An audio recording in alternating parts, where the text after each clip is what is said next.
for my last pick, I'm going with the Bengals. And again, for this contest, when we do this, pushes don't count as wins, and that's the only thing that matters. So I'm taking Bengals plus 2.5 now.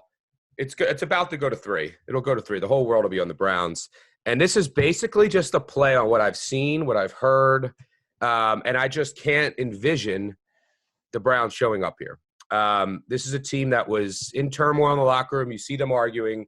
And I believed in them to put it together for a game at home in your home season finale against the best team in the NFL, against the Ravens. Wow. And they still had a shot at the playoffs. Like, they could have been the Raiders. If they just beat the Ravens and all those other things happened, the Browns would have went to the playoffs by just beating the Bengals here. But they pulled the Browns. But I think Kitchens is done. He's lost it. He's lost the locker room. And they're going to Cincy. There's going to be the tickets are like $21 on StubHub. There's going to be 17 people here.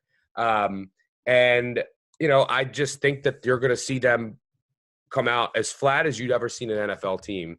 And that's what I'm banking on here. I do think Mixon can have some success. And look, I think the Bengals are a little undervalued in the market because they went through a stretch with Ryan Finley as their quarterback for 3 or 4 games. They average 11 points per game. And since then they've gotten, healthier at tight end. They've gotten Ross back.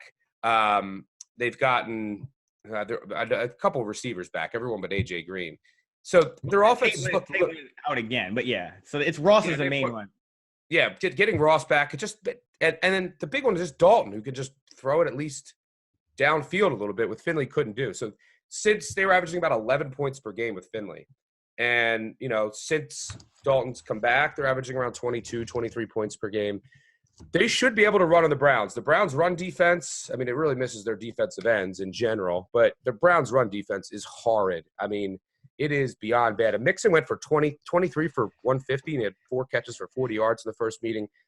The Bengals just handed it off and ran for 6 yards a carry in the first meeting. They handed off 32 times, ran for 180 yards.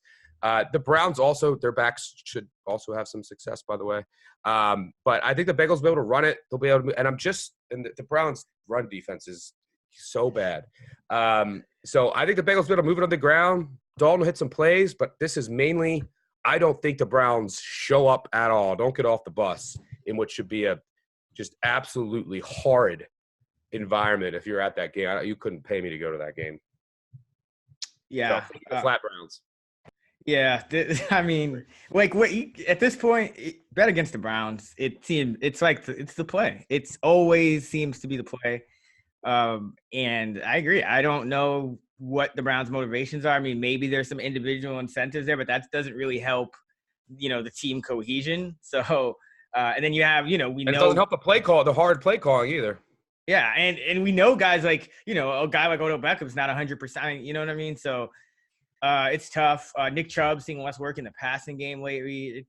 It's just I could see Beckham getting benched by Kitchens after arguing with him in the first quarter, stuff like that. They're arguing. People are arguing with each other in this game in the first quarter. It's just there's going to be penalties galore. It's going to be a disaster. It's weird too because it seems like the Browns are kind of benching their who we thought were their better players. It's hard to know because we haven't seen these guys on the field, but Rashard Higgins doesn't play. Cordero Hodge, who's a career special teamer.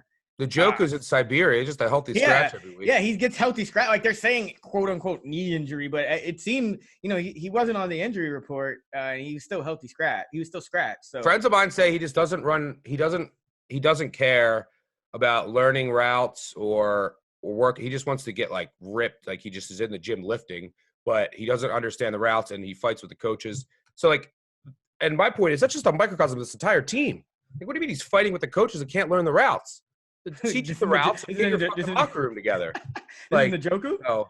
Yeah, Njoku. Oh, my God. So they said he's 100% done. So they're one of my friends joked this weekend. He's he's going to be he'll be retired doing something. And I said, he's going to go somewhere else. They're going to teach him how to run routes, and he's going to become a Pro Bowler.